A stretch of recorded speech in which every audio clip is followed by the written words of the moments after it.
a formal introduction to the next part of this panel debate. And once again, I don't know if I interrupted John in a very rude manner, but I'm sure if anybody didn't have the time to put the questions to him, they will have the time to do that now. But welcome to this part of the session, which is a panel debate between, from left, Fie Ambo, who is a Danish film director, Joshua Oppenheimer, who is a transnational film director, now living in Denmark, and John Ellis, already introduced, and Kit Christiansen, who is from Danish radio and is working with international co-production. Yes. Yes. And we call it Danish broadcast, by the way. Danish broadcast, yes. The radio is not DR, Danish broadcasting company, yes. And as you heard in the first part, this is organized by Creative Media Industries, which is a research priority area organized by Eva, sitting down there, and me, where we try to enlarge and develop our understanding of creative work in the media, and where we also want to nurture links between the creatives and the academics. And if you look at this panel, it's a nice example of that the division between academics and the creatives is in the middle of us, actually, because many of you have a degree, formal degree, Kit from here, and Joshua from several universities abroad. So you can start as an academic and then you can end up as a creative person, or you can start as a creative person and maybe end up as an academic. The roles are sort of moving in these years. What we are trying to do today, under the title Documentary Filmmaking, Voices and Visions, is to look at the situation for documentary filmmaking in a national and transnational perspective. And John drew up a map this morning about developments in recent documentary filmmaking, from an observational style to something much more complex in today's landscape, and also focused on some of the aspects of interaction when you make films with people, the ethical aspects of that. But we want to focus on what is the situation, what is the place and the role of documentary filming today? Has it improved, or has it gone back, or what's happening? What kind of voices, what kind of themes do we see in today's documentary, nationally and internationally? What tendencies are important, would you say, from your perspective? And questions also already raised by John in his presentation of the digital development. What has that done to documentary filmmaking and globalization? The fact that we make much more films through co-production with international themes or themes that are blended from different nations. What does that do for documentary filmmaking today? And the word vision, of course, has to do with whether you have some visions for the future of documentary filmmaking. What would you like to see develop? What are the problems and how can we solve them? Okay, one good thing, at least seen from my perspective, is that the number of publications on documentary is increasing in these years. On the image up there, you can see the latest book in the series, The Danish Directors 3, which is actually completely dedicated to documentary filmmaking. 21 interviews with Danish filmmakers. 19, sorry. Dropped a few. Yeah. And that's just come out. You have seen the picture of John's book, Documentary Witness and Self-Revelation, my own book, Engaging with Reality, Documentary and Globalization.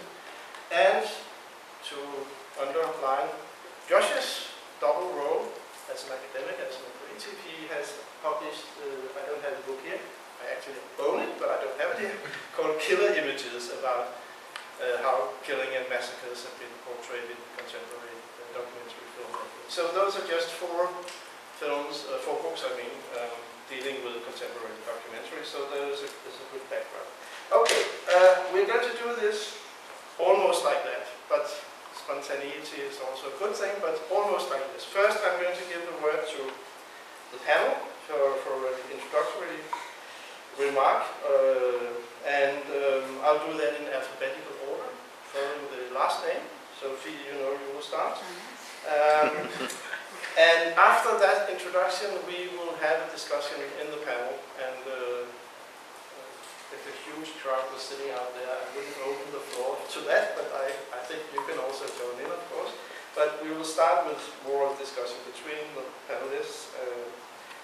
And in round 2, we will go into examples. I have asked the panel to each come up with, if they were filmmakers themselves, a clip from some of their own work that they think can contribute, of course it can, to this debate, and tell us something about contemporary documentary filmmaking. And also come up with a clip from a work not their own, from another filmmaker that they think is an important example. And John and Kim cannot show their own work, but they can show clips from others, so they will do that. So we will have some clips and comments from those that have selected the clips and take the discussion from there. And eventually then, last round, wrapping up and discussion with everybody. But Fie first. So you want me to talk about this subject on tendencies in contemporary documentary? As I told you, you have 10 minutes to talk about what you think is important for documentary filmmaking today. Okay. You can do it any way you want. Okay. So maybe it would actually be easier to show the clip from another director now. Is that possible? You can do. It's a very free country, so Yeah. Okay. not a problem.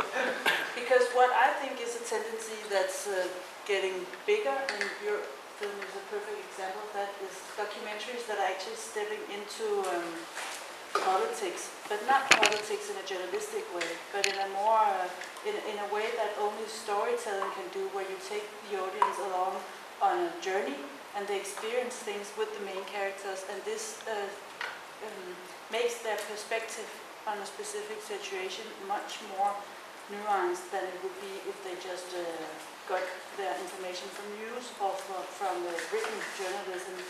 I think that's a strong tendency now, that it seems like the audience that want more information and that are curious about how different things in the world are happening, they don't trust the news in television anymore. So that the viewers, at least in Denmark, it's going down, the people who are watching the news in television. They're looking for their information in other medias. And I think that the feature-length documentary, or documentary that has a more artistic approach to reality, has a strong voice in this landscape. And I have actually chosen 3 minutes from a Bulgarian director. She's very young. I haven't met her, but I had the assignment from IDFA, the festival in Amsterdam. They have a program in November about female directors. So they asked me to choose a director that I've been inspired by, and also a young one. And I saw bunches of films from young directors, but I chose this one because the film is a 90-minute film, and it's called Waiting for August. And it's about a family of children, because the mom went to Italy to make money, and they have to make life work in their own little family. So there are 5 children, and one is really, I think, maybe 4 years old, and the older one is 18 or something. And you just, in this film, you just follow how they try to keep people outside the apartment away, so they don't discover that they live there without any grown-ups. But after viewing it, I really felt that this is I got so impressed at how much children can do by themselves. And if I had the same story presented in a news media, it would have been more like, it's terrible that these children are by themselves in an apartment, and no one is there to take care of them. But when you see how they comfort each other and how they manage to keep the place clean and how they cook and all, you just get really impressed and you start thinking that this is not so easy to figure out what to do about this, what you think about this. And this is, I think that's the potential of documentary filmmaking, that it's not so black and white. So maybe we should just see the 3 minutes.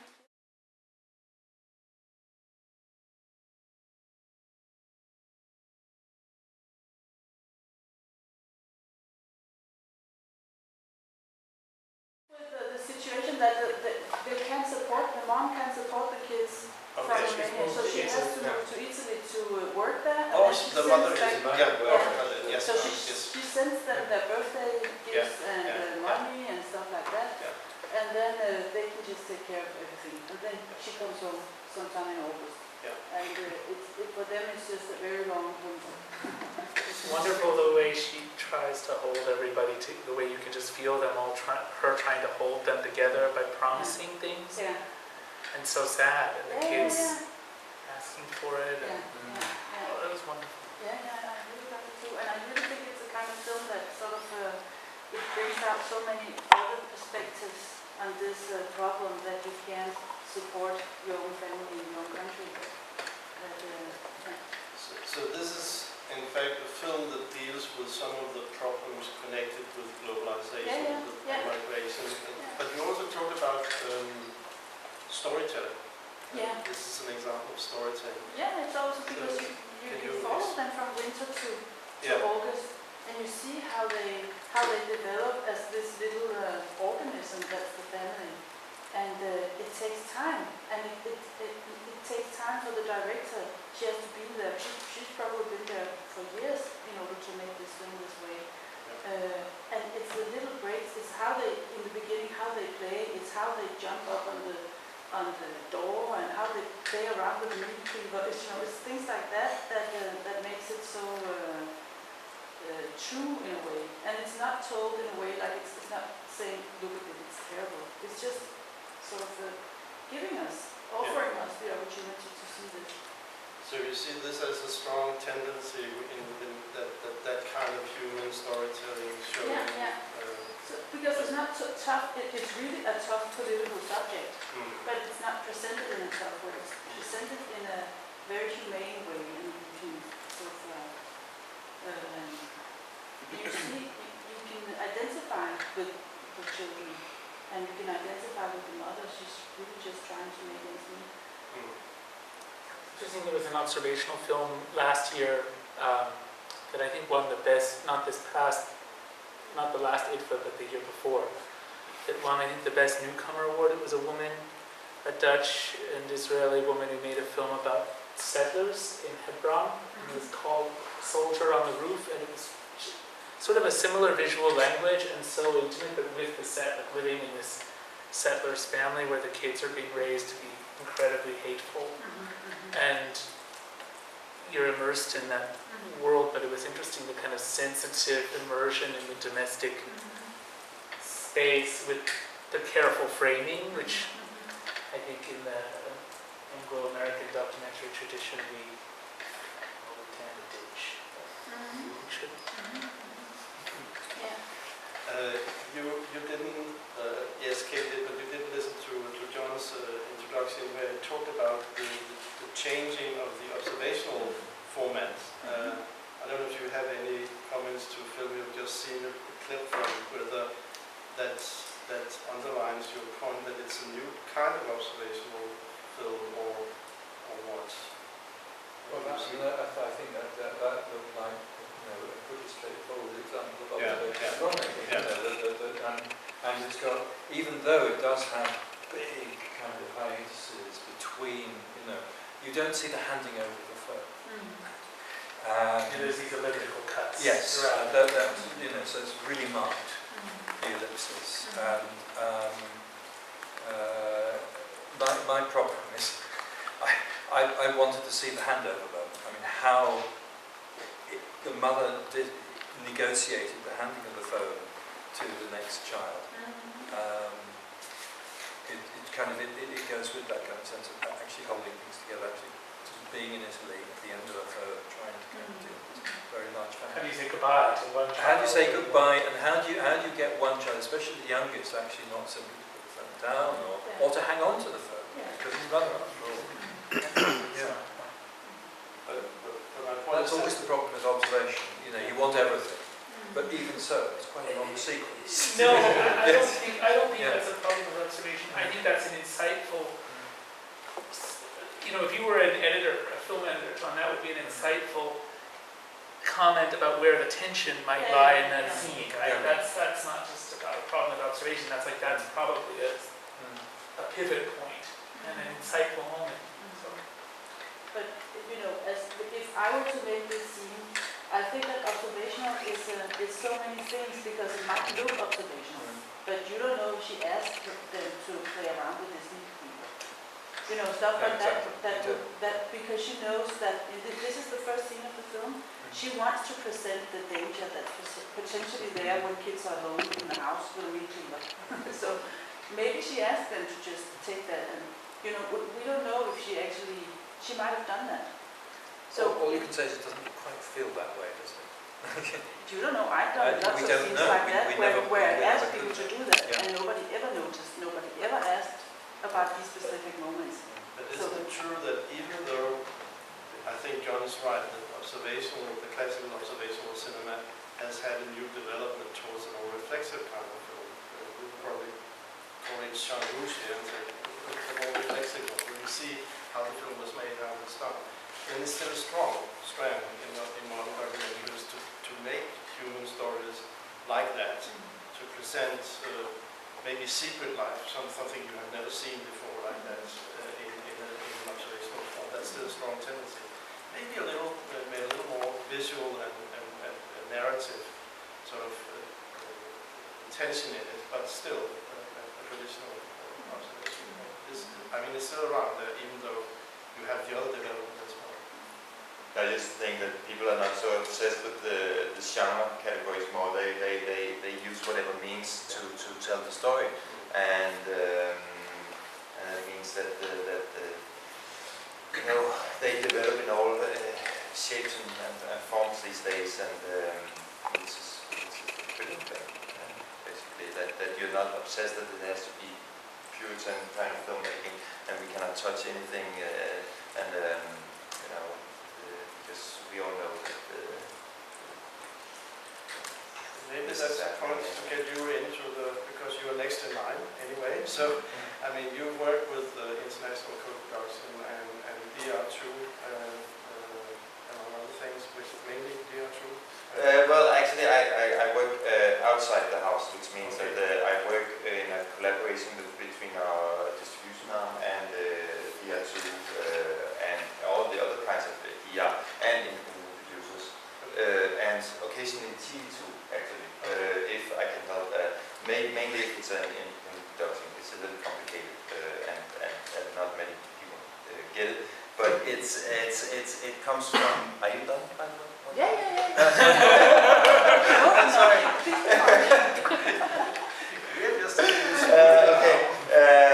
Well, I've been working at in international documentary film for a number of years, and I so happens to have a lot of contacts around the world. So I help filmmakers in order to get their films financed internationally, and that goes through DR's distribution arm, and it costs a little bit of money, but there you go. But it's sort of like a collaboration, and it actually makes money to the production. I work with Fia. I had the privilege to work together, and in my bag I have the old trailer, Mechanical Love, at the time to watch it. It's quite funny to understand that how the finance. But I don't know if we will touch that, because now we try to go back to the more sort of academical discussion about the subject. And the thing was that I have a piece of paper with a lot of fancy words on it, but since we're not so many, I'll try to speak without the script. And that also means that if you have anything you don't really understand or anything, just please comment on it. It's much easier to explain as we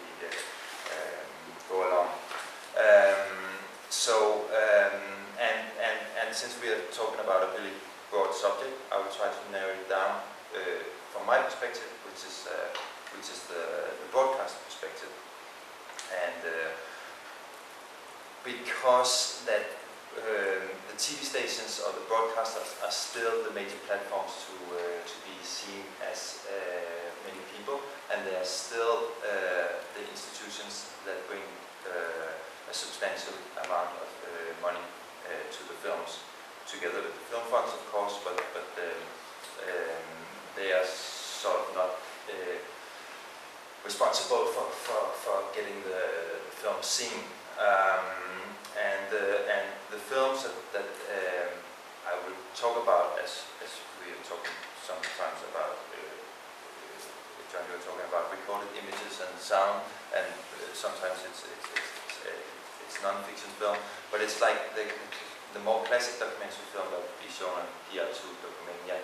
We work together with BBC Storyville and the POV strand at PBS or HBO or whatever kind of strands you know. I've been working with a number of films, sort of like Armadillo, which is one of the most famous internationally known, but also that and won tons of prizes around the world, which is pretty good acclaim. But also another film, which is The Dark Side of Chocolate, which is some people would call it a film, but more a TV program. But it has sort of like the same impact. It won a lot of prizes, just in another categories. It went on 30 TV stations. Among them was ARD station in Germany, which is the first public channel at 10 o'clock at night, and had the biggest viewer rating in that slot. And it was quite crazy because it was a Danish film on a subject about children working in the chocolate industry in Western Africa. The film is 4 years old, and just 3 days ago it won a big, so now I have to look here, a big Asian Arabic TV award. Well, it's really huge, and it's called something like the World TV Award 2014. And it was right, but it's really sort of like in the TV business, whereas we often talk a lot about film as the film, the big festival film. And the reason why I compare these two is because they are films that make impact, and this is what is my sort of main focus. Another big thing that I've been working on is the White Property series. I don't know if you know about it. Yeah, it was a series completed 1.5 years ago, which are 8 films about inequality and poverty in the state of the world. It was co-produced by 70 broadcasters. It has been simultaneously broadcasted in more than 100 countries, with a potential sort of viewing audience of 500 million people, and it was quite an effort, and it really sort of with the help of national media, it raised a lot of issue for a period on inequality and poverty for at least some time,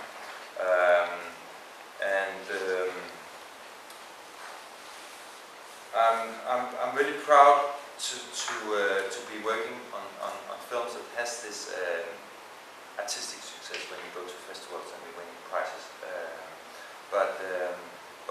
But again, making a difference and reaching a large audience and an engaged audience is really something that is worth fighting for, and especially when we sort of reach beyond the point where I say when we reach beyond the preaching for the converted segment, because it's very easy to get documentary films out to people who like documentary films and have the same sort of political agenda, but sort of like get my mom to see a documentary film or something and make her feel something about it. It's really something, and that's where again where the sort of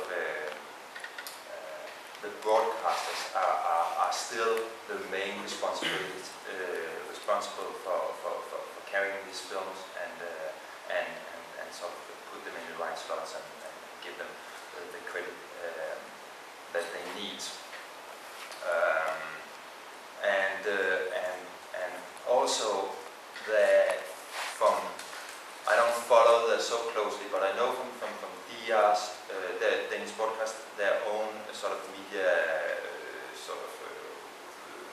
the ones that measure viewing figures, they tell a lot that young people are still watching documentaries.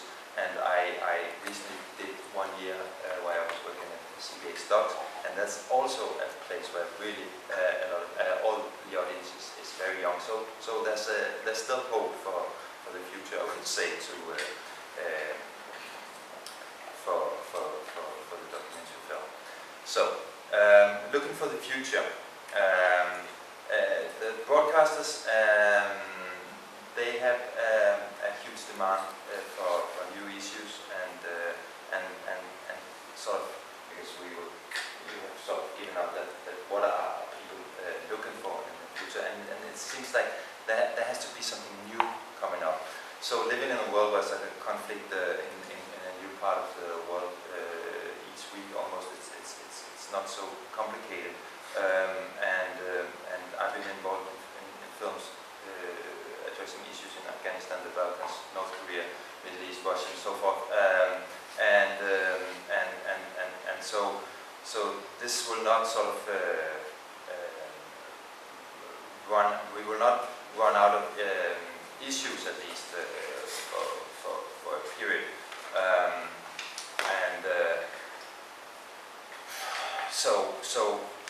So the state is sort of like so far so good, but the competition between the many TV channels and the threat, as we call it, from TV, from the new media platforms towards broadcast, have really squeezed the documentary films. They have been pushed sort of to minor channels, secondary channels. They have sort of really bad time slots. They are on late at night. You know all about that. And sort of like yeah. Well, no, it's a joke between P and I. TV2. Yeah, back in TV2. Just make an additional joke about what Georgia was on the arcade. Yes. Yeah. Same. Different, but carry on. Yeah. So broadcasts have become more sort of more square. They play more safe. They like the concept of flow TV, and you know, they don't support sort of the new ways of they don't necessarily support new ways of how the documentaries are developing. On the other side, with all the new media possibilities and that is of course mostly internet, VOD and SVOD, which is basically Netflix, as you know it, sort of subscriber VOD it's called. There are sort of all the possibilities you could ask for, but so far, to my knowledge, we have not sort of reached a larger audience. There might be a more interactive audience, but sort of like we haven't gotten more people into to the shop, so to say, and that means that there's one sort of very important issue is that we cannot really get funding from these new media platforms. So it's still the same old that broadcasters we have to go to get financing for these films. So in that context, it's my belief that it's even more important that these films are secured by a large audience through TV channels as the way it's set up now.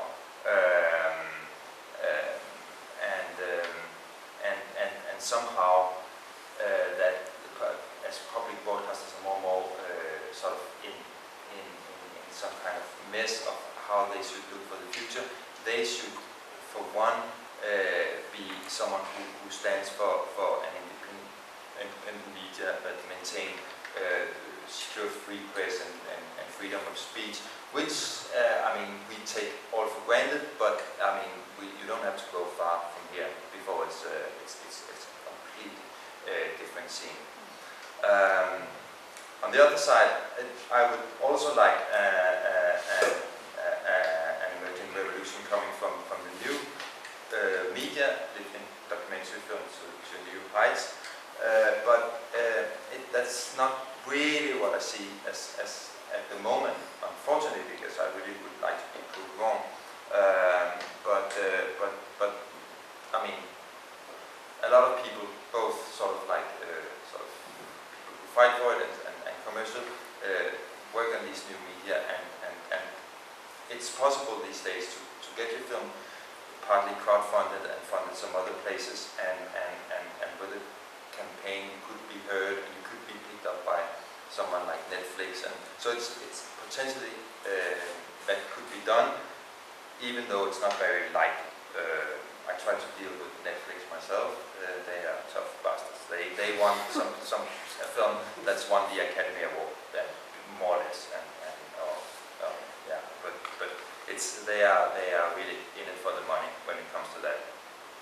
So the documentary film has in many ways unlimited ways of developing. It has been for more than a decade now, sort of like the new black, and developed in yeah, but that's what we hear at places, you know, like people really great about documentaries, but it still seems within the industry like the same old,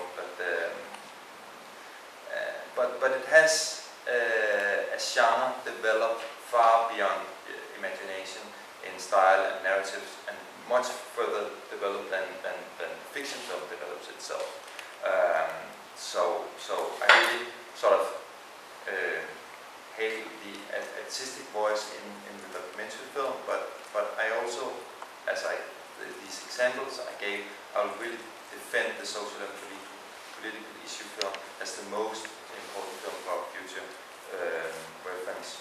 And luckily, Joshua here has made a film that combines both.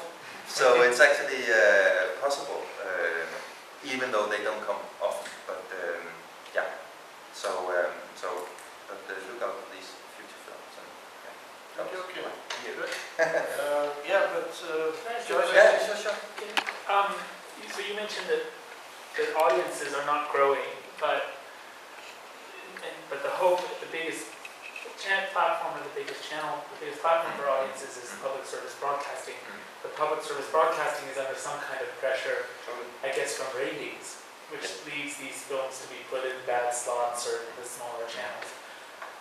What kind of fight is there inside the broadcasters, not over in a special case like the act of killing, which is a little different, but generally, what kind of struggle are you engaged with to get your films on the best slots, and how does that work so that we can maintain the numbers, even as new opportunities for films on VOD arise? No, the most commission editors that I meet are very in despair about their slots, and you know, they're very unsatisfied with how the way their own TV stations are going. If I look at it sort of like in an international perspective. So the funny thing is that having a feature documentary slot on DR2 in prime time is something quite rare, which actually is due to that one person is a firm believer of you need that documentary strand there. It's not a corporate decision or anything. It's like one person, and that, you know, and the next TV station, you know, like they don't have these kind of things. They place the feature documentaries on Arte, for instance. And you know the viewer ratings on Arte. I think if the German and French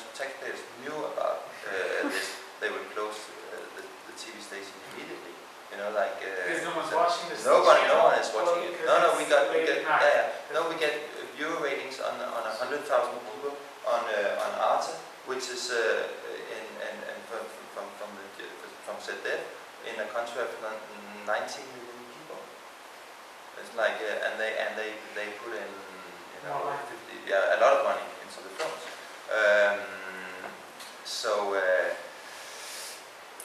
It's an uphill battle. Time as well, or just No, that was 9 o'clock in the evening. Yeah.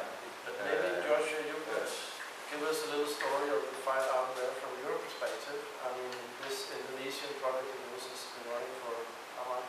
13 years? 8, 10? How did you manage to Well, finance it's it? interesting. It was really hard to get this film made, to get it financed, to get the act of killing made, to get the act of killing financed. When we first brought it to, when I first approached Nick Fraser, the commissioning editor in Storyville, with what the film began as, which was a film about survivors struggling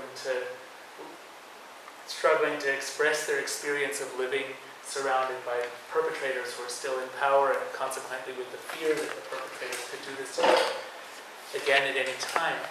When the film was still focused on the survivors, before we'd given up, before that we really understood it was too dangerous for us to continue, and for the survivors to continue filming with the survivors, Nick said these unforgettable words in response to the material that he saw. He said, "I do not want my strand awash with atrocity." And he didn't want... It's interesting because now we're actually, through the cover that came working with the perpetrators, we were able to make that film with the survivors. We locked picture on it last week. It will premiere this summer, at the end of the summer. But it's amazing because actually the same man came out very negatively against the act of killing just before the Academy Award voting ended, with the headline in The Observer, the British Sunday edition of The Guardian, UK, "Do not give an Oscar to this snuff film." And his main complaint was that the film wasn't about survivors. I did respond to that in the op-ed in The Guardian later that week, but I didn't really reference Nick's piece. But it was an irony. It was not lost on me, the irony of those of us who worked on to make this film, but actually Nick had rejected the film when it was about the survivors. We really struggled to finance the film. We've had a mixed relationship with DR. We have had a really supportive, well, you've always been lovely, Kim, and then there's been, and the commissioning editor at DRK has been really important because it's another access point. So the film got made. It couldn't have been made without academic support in the UK. We were able to raise a 4-year or a 3-year, and then it was supplemented with a 4th year by the University of Westminster, but a 3-year research grant from the Arts and Humanities Research Council in England to make the film. That gave me 4 years of full-time salary so that I could really concentrate on this, and a modest production budget. And on the basis of the material we were able to shoot through that process, we were able to fully finance the film through film funds and broadcasters and NGOs and the various routes that you normally would fund a film. There's something about partnerships between academia and the film world, which I think are really important. Academia is actually a kind of monastery. It's the closest thing we have now. It's been gutted, monastery, but it is kind of a space. But it's the, you know, if I talk to academics about how the act of killing took 7.5 years to make, they don't bat an eye because they spent 7.5 years to make it. And filmmakers are kind of a little shocked, and then the people who've seen the film say, yeah, well, it looks like it would take that long, but how did you support it? Well, the academic support was crucial for actually having the time to develop the method and the language of the film and the deep research. No one had ever filmed perpetrators or filmed anything about, or even no one had ever done any historical research into the genocide in Sumatra before this. So it was not, Yanis Metz, the director of Armadillo, partners with in fact, his wife, Sina, to do work where he's able to build on her anthropological research. That's wonderful. That saves time. That's a very helpful partnership between a filmmaker and academia. But the time that you get from the time that if you really struggle for it, and it's not easy to get, but the time that we got from an academic base for the film was indispensable for making the film when commissioning it. I guess what I wanted to say by way of introduction sort of built on what Fee was raising in terms of that beautiful clip from Romania where Fee, you said, well, who knows if they're really hacking with the knife or if they were asked to hack with the knife. And I think that's a really important point because in it lies a key. And the fact that you would tell people to hack it with the knife, as would I. The fact that we would do that shows that these orthodoxies about what you can do, the rules about what you can show and not show, no longer matter to us. And I think that opens up a possibility for the documentary to enter whole new spaces. Because suddenly it's a question not of whether this film is observational or not, but what are we observing? What are we trying to observe? We can pretend, as a very orthodox, as a Ricky Leacock or Pennebaker would argue, we can pretend that our camera is a window onto a pre-existing reality. Maybe you made a comment, John, but I'm not sure if I heard it correctly, where you said, I think it would feel different if they were directed to hack with the knife. I'm not sure I heard that, but if you said that, forgive me. No, I did, yes. I think if you asked them to, you felt it was authentic. If you asked them to hack at the knife, at the beginning they might smile at you and say, how you want me to hack at the knife? But after a while, the kids, they'll have fun hacking with that knife. And then you can easily get a beautiful shot of them hacking with a knife that would feel totally authentic and would be authentic. It would be revealing something of the truth of how they play. And somehow I think that this question we can pretend that our camera is a transparent window onto a pre-existing reality. We can strive for that authenticity. But really, I think what happens when we throw away these conventions, which were very interesting and finally, these conventions were really interesting to people in the 60s when they could finally go around with portable Nagra's, portable sync sound, and wow, we can film just what's happening. We don't have to set everything up. But then they found they were setting things up. Or at least they were having a really big impact on what they were filming. And then they hid that fact. Or at least the practitioners of direct cinema hid that fact. And at the same time, the other, of course, practitioner of observational cinema was Jean Rouch. The other big school in observational cinema was Jean Rouch, also exploiting portable sync sound and portable 16mm cameras. And he said, let's not hide that fact, that we're having an effect. Let's recognize that our camera is a provocation and that people are responding to it, and see therefore the intervention, see the shooting as an intervention, see the results of the shooting as a kind of experiment. What will this do? And see the shooting also as a documentation of the results of that experiment. So in that sense, and Rouch went as far as, in fact, as I did in The Act of Killing, of asking people to play themselves or act out their fantasies and reflect on it. That's not necessarily all I did in The Act of Killing, but it was a start. Because you go even further.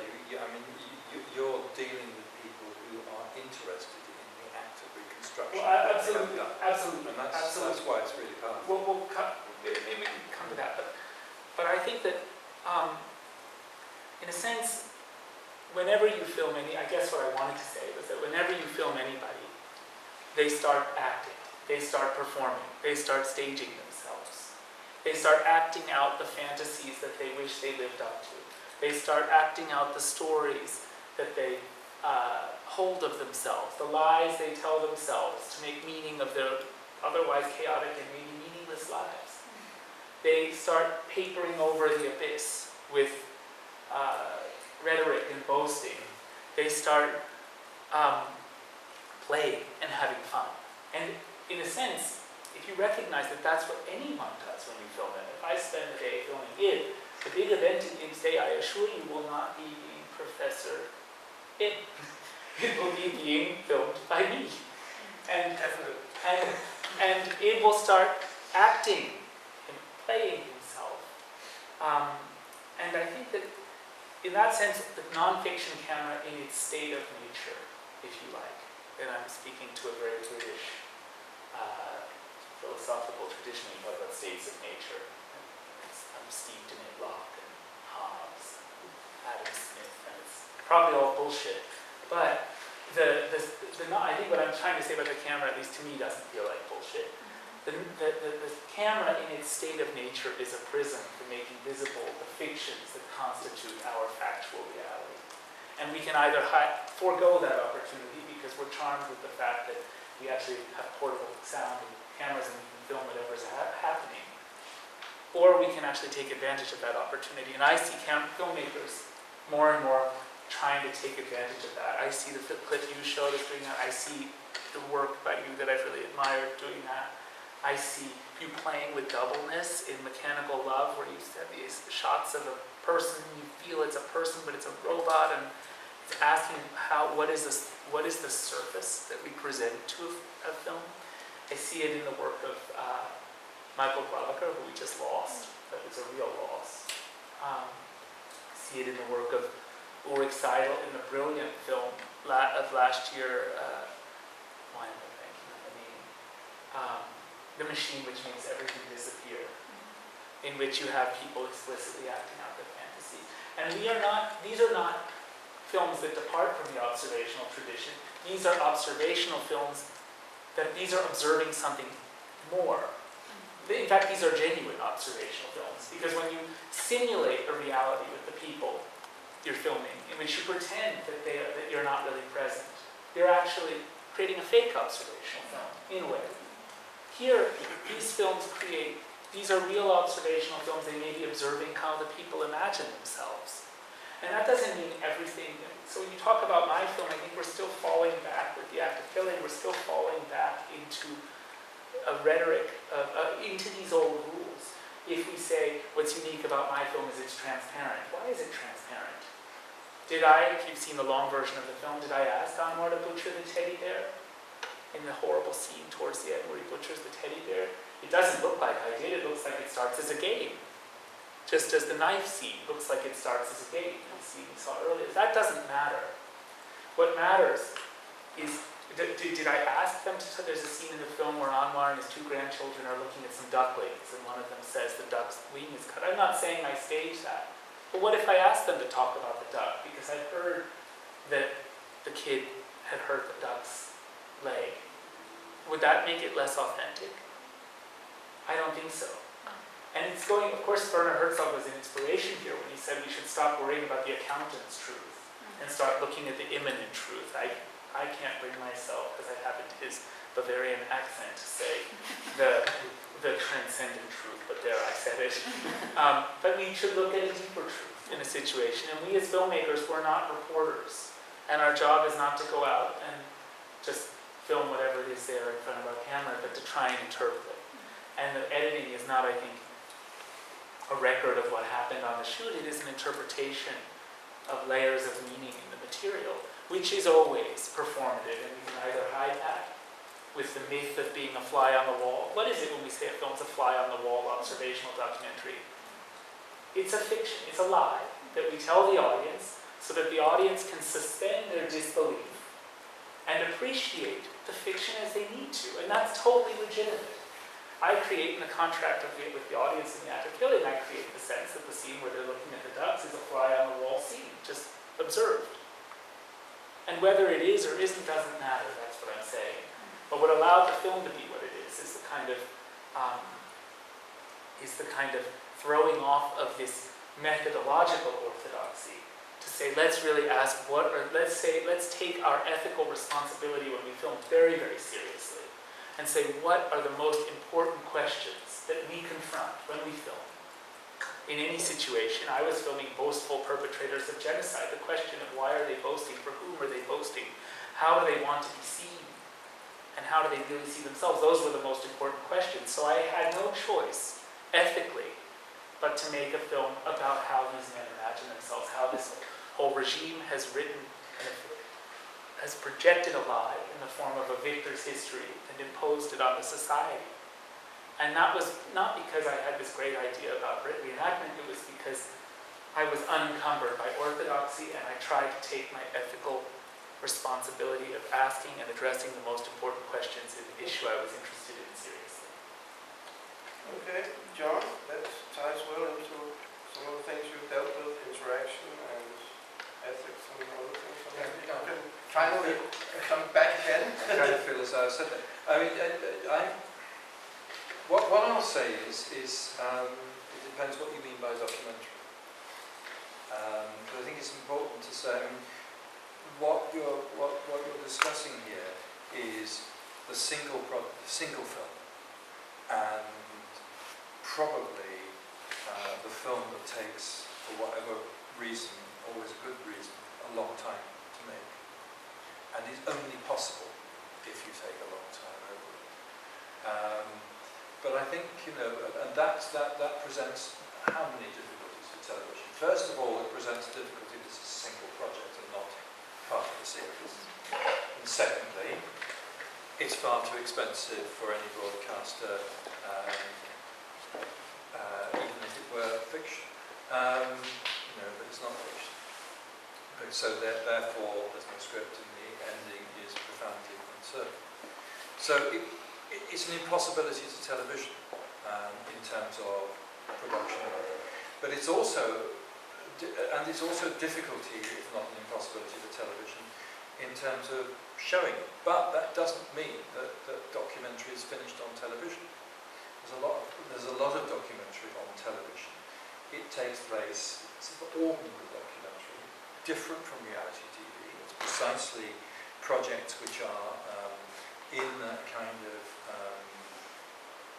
modified observation, quite often individual stories, but will take place in some kind of a series format. So you will be working within an overall theme. You'll be expecting 2 weeks shoot, maybe push it to 3. You'll be looking at 6 weeks, 8 weeks edit, and that's the format in which you will have to run. And there's a lot of documentaries made, and it's what most people meet as documentary.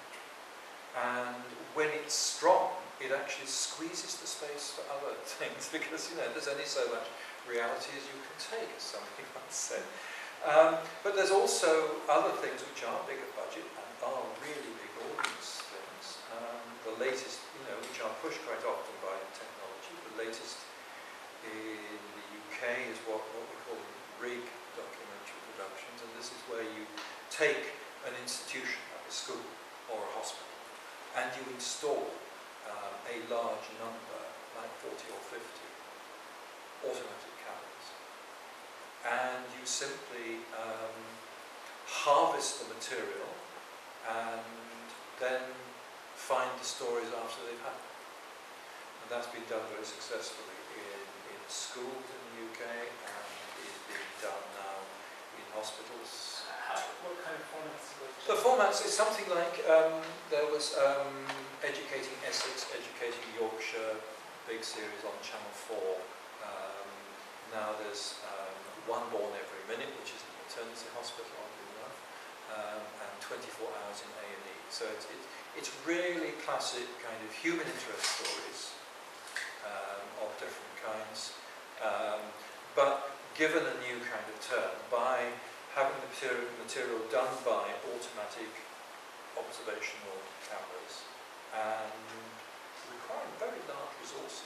Yeah, how expensive are they? How much screen time does it create? It creates, they run 2-hour slots, so they're 50 minutes and 40 seconds long shows with 3 stories in them, and the school ones will run stories from episode to episode. You get to know characters, kids and teachers, and it has to be said, the kids don't act up, as it were, for the camera, but the staff certainly do, to make sure that they're only behaving the best.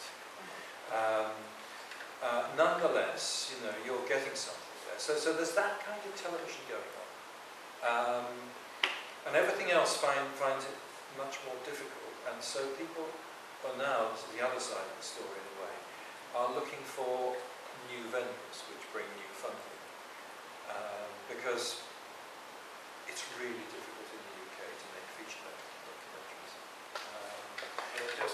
I would say, you know, what I say to my students, well, if you want to go down that route, go to Denmark.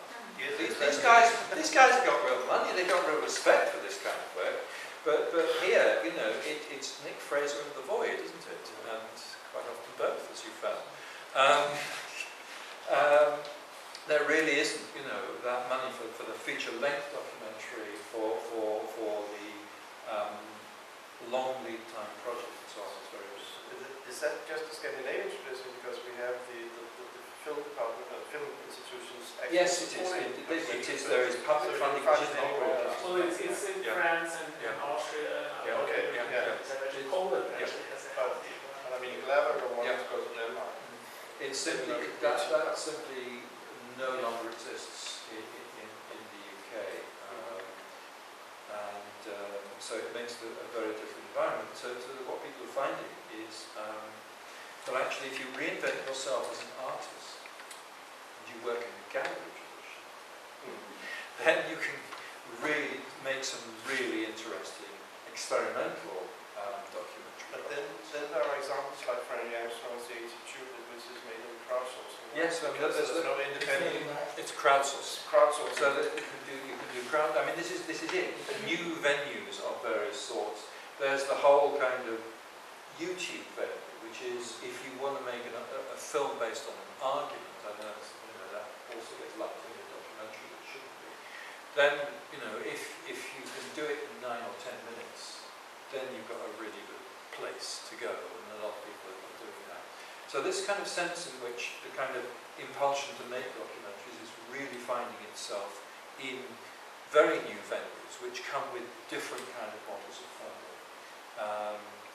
So you see, and different potentials. So you see somebody like Isaac Julian, who's a conventional filmmaker and started out, is now doing 5-screen installations in galleries, which are documentary material. And they are precisely playing with the whole kind of notions of point of view. Other people are playing with the notion of fiction and fact and mixing the two.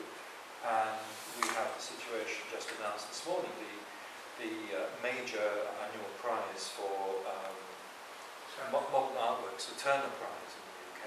The shortlist of 4, 3 of them are what are known as video artists, who are precisely working with some kind of combination of documentary fiction and trying to work through notions of self-performance identity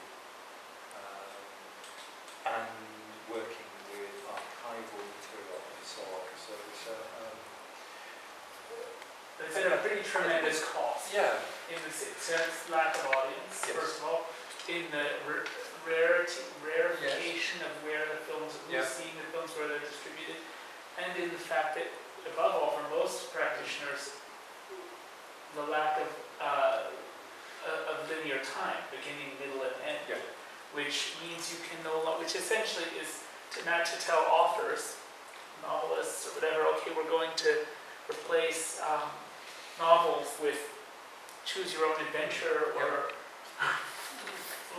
manga or serial. I mean, it's a huge cost. Well, it is at the end of the art form. I'm not sure whether it's a cost if you want to be linear, but it's an opportunity if you don't. And I think that's what's happening, is actually people are playing with precisely that kind of sense in which people drift in and out and so on, trying to use that and set limits on it or whatever. And they're also going down the same journey as the music business did, which is actually kind of saying, well, I'm a live performer. I think it's a really, really, really big cost, John, because first of all, identification is surely key to how cinema works. And you can't have that when you're walking in 10 minutes in and leaving, or walking in 3 minutes before the end, and then it's on a loop and you leave 5 minutes after it begins. And so you lose identification very often. And I think you also lose, what Fee said something about storytelling, and I often try and say, move beyond a little bit the language of storytelling and see the shooting process as a research process where you're excavating, you're exploring. And the editing I don't see as telling the story that you found or discovered in the shooting, but rather a kind of the first part of it, excavate, as I mentioned earlier, kind of excavating the layers of meaning in the material, and then a translation of what that experience means for a viewer, and for the viewer to have to sit through the whole thing and experience that translation, to experience it means the possibility that film can make a genuine argument that is not a conceptual thing which has already been articulated in the program notes that you get when you enter the gallery. So I think you sacrifice cinema for something. This is not to say all video art does this, but in general, you sacrifice two of the most important, sacrificing linear time, beginning, middle, and end. You sacrifice two of the most important things that cinema, particularly nonfiction, what you need. Like two of the really most, for the heart, in a way. I'm not saying there's not funding opportunities there. I'm inclined actually to agree with you, and I add a third element, which is actually you sacrifice viewer comfort quite often. Yeah, actually, that's if you do want to watch something of half an hour duration, you're so bloody uncomfortable you physically can't. Or there's somebody whose head's in the way in front. I mean, it's an uncomfortable thing, but I think that it's just beginning to happen, and I think filmmakers will increasingly, I mean, as Steve McQueen did actually, sort of define the space in which, because most filmmakers actually going to the gallery simply do not say, I want this. Yeah, I don't want sound leakage from next door, thank you very much, and I want comfortable seats for people to sit in. Actually, they don't bloody say that, and any artist ought to do that to a gallery, and actually say, these are the circumstances under which this material should be exhibited. We did that with that film in Hong Kong. It was 3 months released in a gallery, and we just basically, it's a huge gallery, but we made them basically build cinema. But the economy of it was the gallery. Okay. That's interesting. I mean, that is interesting because you've got a very long film. We have about half an hour left, and I wonder whether somebody in the audience has a question, because we should let them in. Otherwise, when we have had some questions, I will move on to some clips that some of you have brought. But questions from you? You've been listening now for a long time, yes? Well, you all touched slightly ground in this question about the future of the documentary film. And I mean, it's interesting what John is pointing at Scandinavia as being the only, place that's left for these full-length documentaries. We know in Scandinavia, and from the recent discussions in Danish press, that even that is challenged at the moment, right? So, what will happen to documentary film over the next, I don't know, couple of decades? The real film. Well, that's actually there's plenty of feature documentaries films being made in the US, but they're just made out of commercial sort of they have to make money on them.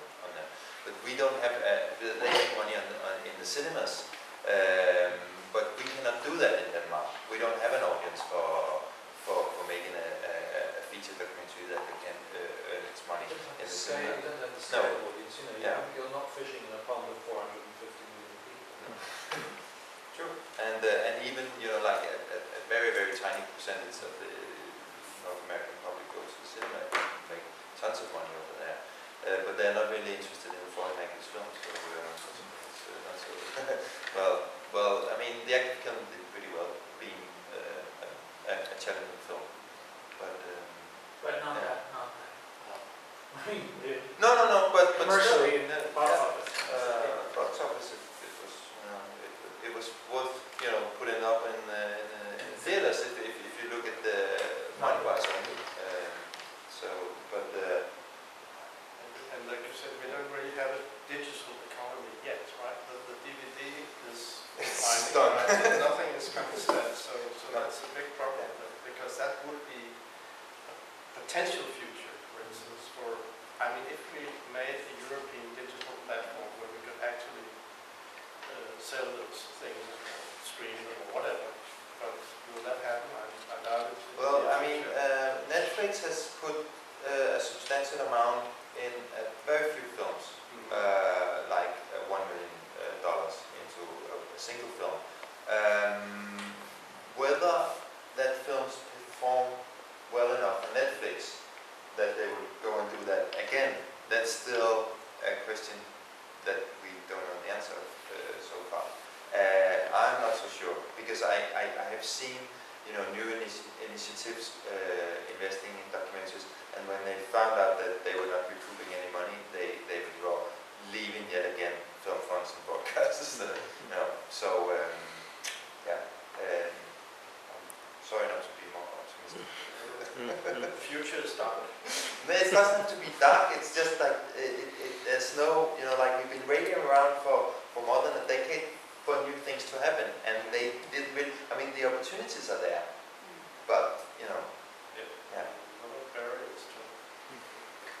Yeah. But you know, documentary filmmakers are a very rare breed, and we're going to make them even though the money's not there. So I'm not so worried about the documentary films, because a lot of us know how to do all the stuff ourselves. We just go out with our cameras and we start shooting, and it doesn't cost anything. It's only what you need for, you know, transportation and stuff like that. It's as soon as the editing process starts, it begins to get pricey. But there are editors too who wants to work in documentary films, and even though we get pushed in our budgets, I mean, this is not something that you would go out and say to politicians that we're going to make them anyway, but that's just what's happening. Believe that. But do you believe that Yeah, you so can? leave it from the table, please, because you know that's the way I've been working.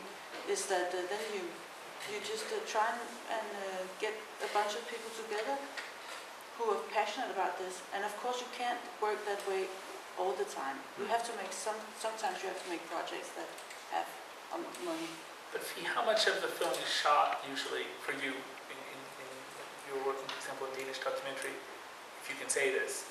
How much would be shot before the DFI would come in with production support? Well, for the film my next film, I actually I shot a whole year before I even start approaching the finances, because I don't want them to box me.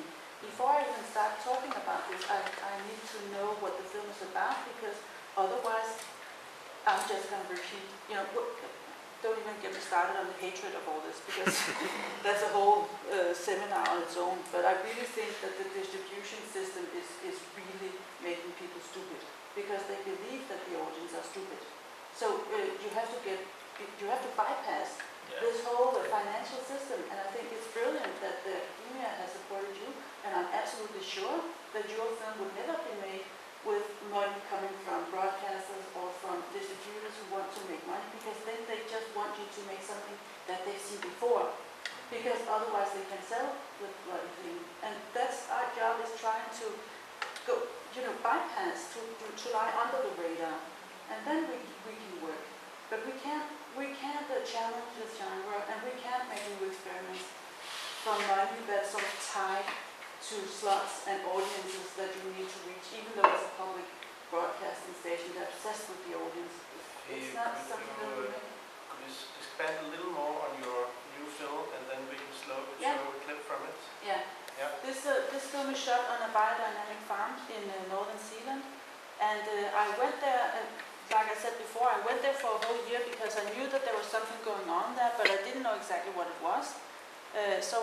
Because I shoot myself and I record the sound myself, I have the privilege to go and just do this without telling anyone for a long time before I start taking the film out in the world. So what I really wanted to do was just to make 90 minutes of butterflies and cows and watching little drops of dew on the grass and stuff like that. But in order to finance it, I have to have some sort of drama. But what I'm really trying to do is take the next step for the next film and use that drama. But as you see, the thing that I have here is the only thing that was text in English, so it's the financing pilot. It's the one that I used to finance the film. And there you'll see that the drama is kind of it's beaten up a little bit more than it is in the real film. Okay. Do you feel really dramatic?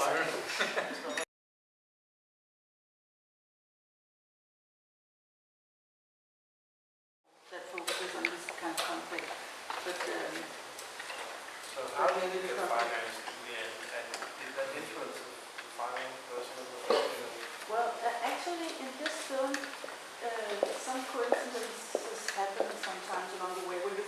long time. People change their jobs and stuff. So actually, I got money from BFI to develop it, and I got some money from Thomas Breinholt, who was a commissioning editor. He never saw anything from the film, and then he switched jobs. So You're sneaking through. I managed to make the whole full-length film only with BFI in the sofa, in the editing room. Because what actually is always very disturbing is that you have this panel of people who want different things for their 2 kroners that they brought to the production. They want this and children and old people, blah, blah, blah. And you can't satisfy them. And you end up feeling that you didn't even satisfy yourself. So I filmed that film for 2.5 years. And I refuse, this is my 5th feature length. I refuse to do it again. I don't want to sacrifice my heart again. I'd rather work much more cheap than do this, because that's what, when you run out of fuel, that's because you keep compromising.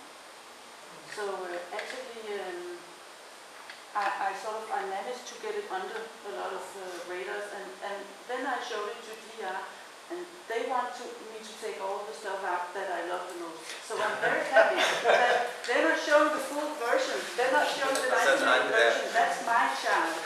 Now we're sort of amputating it and giving it to the television stations, because they're not going to show the full length anyway.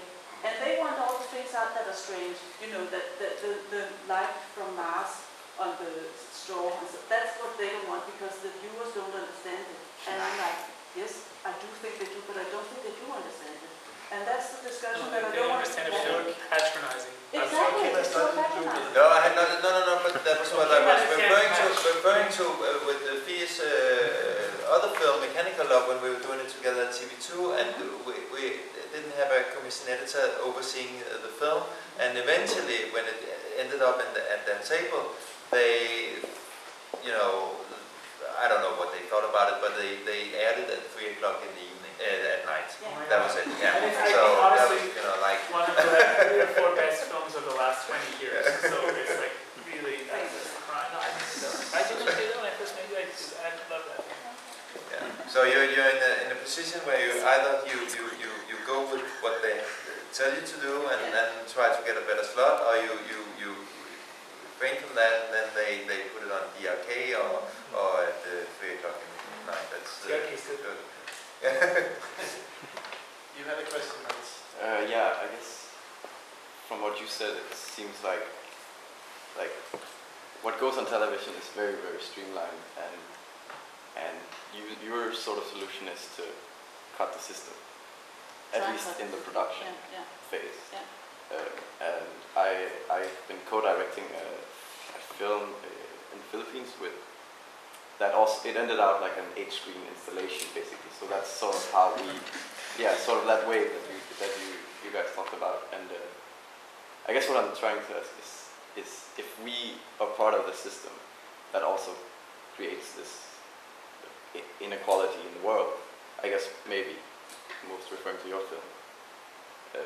If the money comes from the system, how do we as filmmakers justify that? Like, is there any way to... There's no such thing as the system. Well, not the system, but No. There's conflict within the system. Yeah. Right? So public service broadcast is under a lot of pressure. Yeah. And that's why these films are getting pushed. But if we are going to have a democracy, and if we're going to have a democracy which is not a corrupt kleptocracy, a regime of thieves. Indonesia is a democracy, Philippines is a democracy, but these are both in fact oligarchies. Yeah.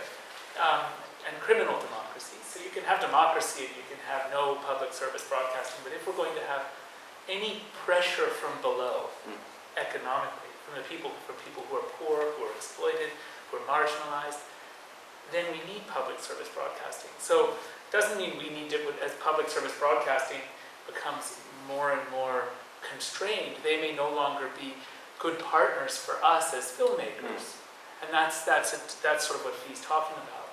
But the idea that accepting money from public service broadcasting to make the kind of impactful film that Kim was talking about earlier is somehow a kind of selling out is, I think, wrong. And I think the same thing, of course, can be said of film institutes. I mean, it's not, the Danish Film Institute is not part of the system in the sense that you're talking about, I honestly think. That doesn't mean that we're not all complicit. I make the films I make, you make the films you make. I don't know what your film's about, but I do know that my film's about a regime of fear in Indonesia. Next one I just finished is too, but I also know that everything that I wear that touches my body is haunted by the suffering of people who work in those kind of regimes of fear. Sweatshop laborers, people who make crap like this. We are all complicit. We're all, but I don't think that means we're all dependent on the suffering of others, including the whole Danish Film Institute. But that doesn't mean that the Danish Film Institute is not a constructive formation. Just like sorry for a terrible metaphor, but a tumor in the body is a destructive formation within a whole. So that's an opposite. It's like a benign tumor in the best sense of the word. But you know what happens is that when you start, once you have your film and it's actually found its own shape on your conditions, then you can start offering to the sharks. You just get less money for it. You get less money, but you can. But then it's robust enough, and you can bring it out. So it all depends on the director. How much do you care about this specific film that you can pitch it? As soon as you start pitching it, it will start to be shaped into something that's much more mainstream than you wanted it to be. And actually, my belief is that when you make films like that, they end up being pretty mainstream after a while, but not from the beginning. Right. But you said how do you forget? That you sort of build in this catharsis that maybe it's not actually there. And I think that the audience is much smarter than what the people who give the money think of the audience. Also, you can play, I mean, I think it's a clever producer will protect a film by thinking about who do we want in the editing room. So you don't have a panel of people who are going to be destructive, and also you don't have any one dominant voice with such a big financial stake that they can actually dictate the terms. And one of the great things about the Danish Film Institute, which is not true in the United Kingdom, is that it's part of its sort of charter and rules, and this was tested, this was pushed with the act of killing, but the director has final cut over the film.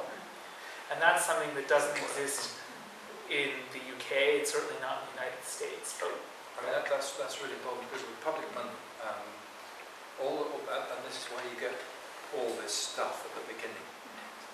Once they've taken the decision, basically they go off, they don't come back and say, oh, you haven't delivered the film that you said you would. The project can evolve. Whereas with broadcasters, it's absolutely opposite. They say, right, you showed us there would be this story. Where's that story? Put it back in. Yeah, exactly. But then the question is that you can actually protect a film from that. We had those kinds of demands, in fact, from DR, that we should have that the commissioning editor at DR wanted to have final cut over the film. The film was mostly shot. I had ethical obligations to the survivors whom she wanted in the film. I knew it would endanger them personally to put them in the film. I also knew that it wouldn't be the same film at all if it was about the survivors. That's the film we're just making now. And I rejected that, resisted that. And she didn't want to do it directly. She wanted to appoint an executive producer who would have control. She proposed someone who was quite well known. I said, let me see if I can find people who would be good enough for her, safe enough hands for her. We first went to Andre Singer in the UK, who's been a wonderful friend for the film and ultimately introduced the film to Werner Herzog. But she didn't accept that. And then we went to Errol Morris. Errol Morris is was very supportive, said he'd do it. And then she said she didn't like Errol Morris's work. And so that didn't work. Didn't work. But and then we had to reject DR, at least DR2's participation in the film at that point. And that was okay. The film got made anyways. Okay, Eva? Yeah, thank you for a very interesting panel. Lots of questions in my head. So when I see the clips and I want to ask a million questions, and I want to discuss a piece of theater I saw 2 weeks ago with the reenactment of Lene Riefenstahl's The Triumph of the Will, that we can discuss later. So actually I'm just hearing you describe your process very much like a research process. And I think it's very interesting if we could link academia academia and filmmaking in different ways, and we have very little tradition of that in Denmark, compared to, for instance, UK, where you have practice-based teaching of filmmaking in universities. And here it's very divided between the film school, practical filmmaking, university theory, and digital courses. So I'm just wondering, have you ever heard anything about maybe having filmmakers in residence in Scandinavia, or could we in any way facilitate, for instance, having some ways of collaborating with filmmakers like that? Do you see that as a possible way to go? Actually, I'm attending a workshop in May now with some with scientists. In Tisville? Yeah. Oh yeah, I'm going to that too. somewhere like I'm going to that. So it's already Two or been three of the facilitated. two of the three projects. Yeah. Because it What would, of is course, that? be brilliant It's to- with the scientists from, Yeah, it's Danish academics to use the scientists would in English would just mean the hard natural sciences, but Danish academics who are trying to understand that exactly what I said, that first of all filmmakers can benefit from the research, the deep research and analysis that a scientist has dedicated his or her life to, and that the filmmaker can maybe, although this is sort of the example of my project brings to this seminar we're going to be at, the filmmaker can also benefit from being in residence in academia in the way you were talking. We also talked with, and maybe we should resume that conversation with Maya Horst and you a little bit, about almost a year and a half ago, maybe almost 2 years ago, a year and a half ago, about trying to set something like that up here, but I just, I What think would be really a revolution is if we could do the same thing as they did with Westminster.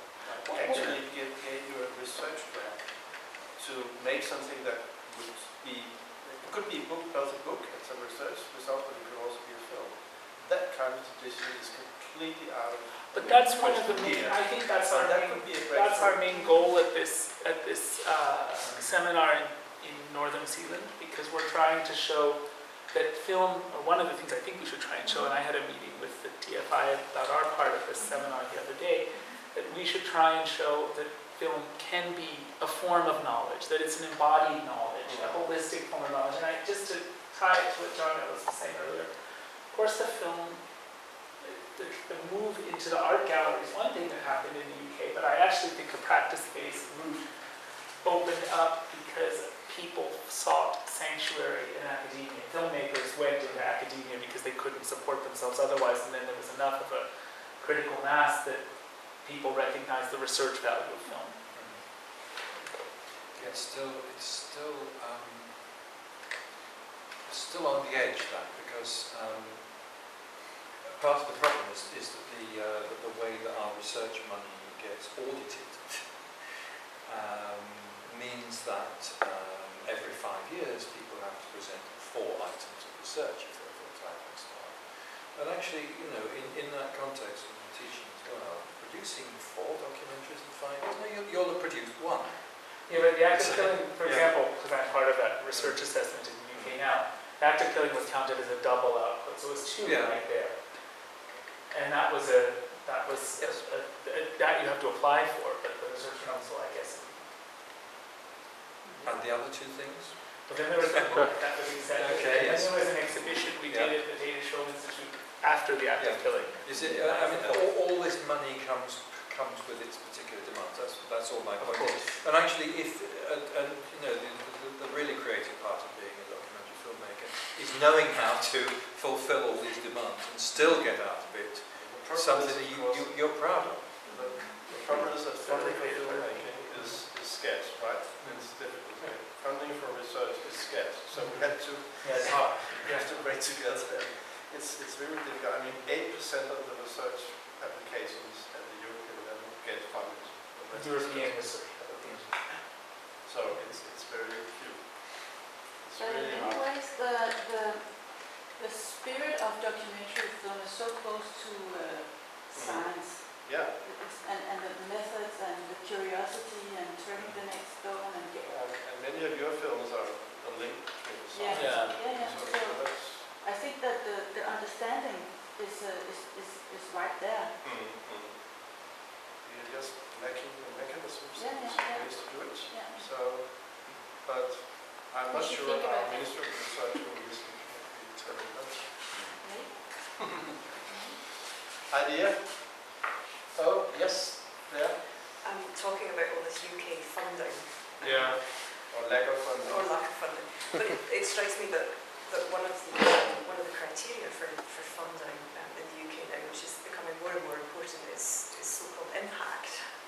And I've been sitting here thinking about the impact of documentaries. You used the word impactful at one time, which is a lovely word. But of course, naturally, there's lots of emphasis on the number of people who see the finished documentaries. But I'm just wondering whether other measures of impact are built into your thinking or into the systems that fund documentaries. That kind of quantitative impact is important, but are there also qualitative impacts, the quality of experience that the 2 viewers or the 100,000 viewers have? Is that maybe a way out of some of the difficulties that we've been talking about? Well, 100,000 people watching something on arte is huge impact in academic terms. Yeah.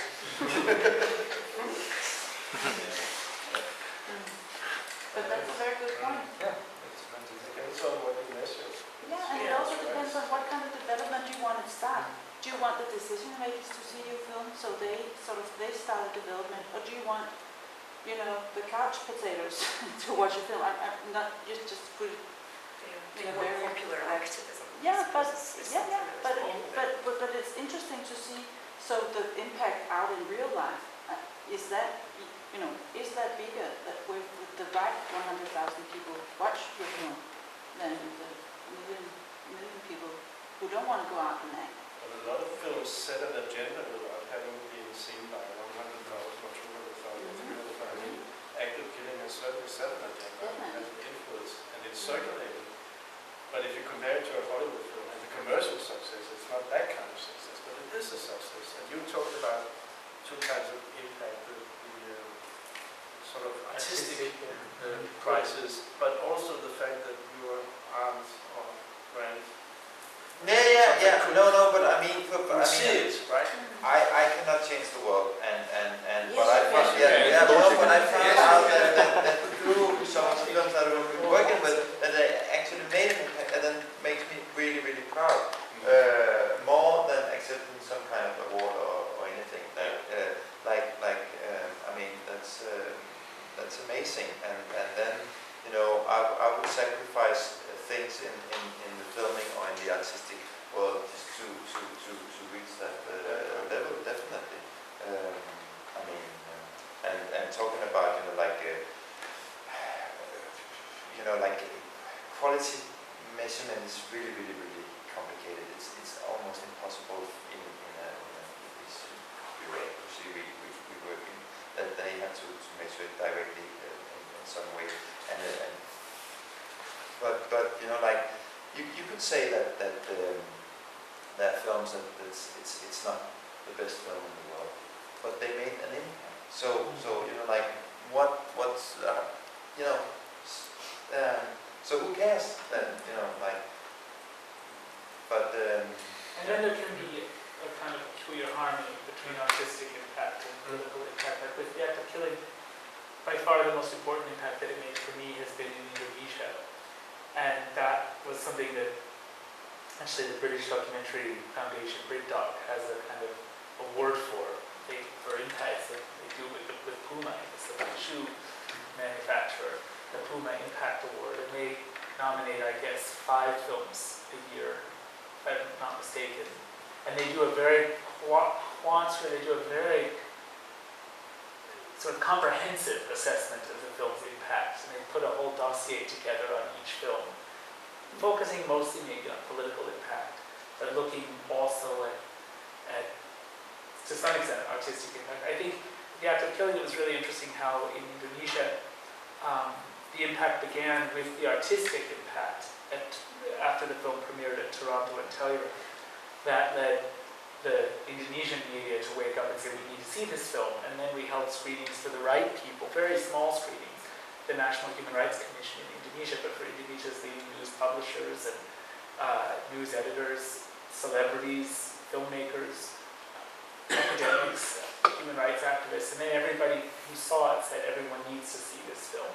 And the news media started publishing really in-depth big reports on the film.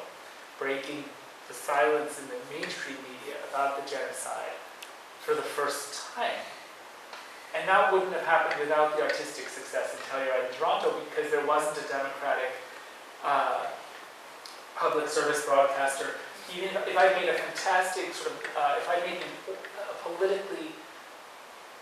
political expose, a kind of journalistic political expose, such as maybe John Pilger made about East Timor, Death of a Nation, and that would never be seen in Indonesia because it wouldn't, there's no public service broadcaster to broadcast it, but because of the artistic impact, people in Indonesia, maybe you've seen The Act of Killing, there's a man who collects these glass figurines and his brother who collects taxidermically preserved animals. They say it's very, very limited. Well, briefly, for the Indonesian cultural elite, The Act of Killing became very, very limited. And for that perverse reason, everyone wanted to see it, and then it could make its impact. Okay, those were the last words. I'm sorry. It's 4 o'clock, and that's okay. But isn't it possible just a final comment? Yes. It's Final comments? to this, Okay. because I think what you mentioned over there about the qualitative measurement of the impact of documentary film is a very, very important aspect, and something that is where film and academia could use each other, very, very well, and where academia has so much to offer into this whole field. And I think it's important because I really admire that you believe people will do documentary films no matter what, pick up the camera, funding or no funding. But I still believe that without funding for the future, I mean, we have a situation, at least, and of course we'll all agree on this. Now, to maintain that funding opportunities that comes from the state at the end of the day, as it is right now, and I don't think it will be a commercial new area of any success, we need exactly that kind of measurement to prove that documentary film is playing an essential role in society. So academia could do so much in this. That was a good positive note. So on that, Maybe it's just finding its right window. I think that actually maybe documentary film is just moving a little bit out of television and into another kind of window of distribution. And one thing that's strange but very true is that, somehow it still is the case, at least for now, that the big media discussions around film happens when films are released theatrically. If a film's broadcast on television and that's it, you don't get the same reaction. So part of the Act of Killing's impact has been, and we're doing the same thing now with my new film, the whole impact, it relates to what happened in Indonesia, what I just said, but that was sort of a special case of a general pattern where if you want to have that kind of big public discussion, there's actually, at the moment, there's some reason to still strive for making a theatrical film. okay. Let's give the panel a hand. Yeah.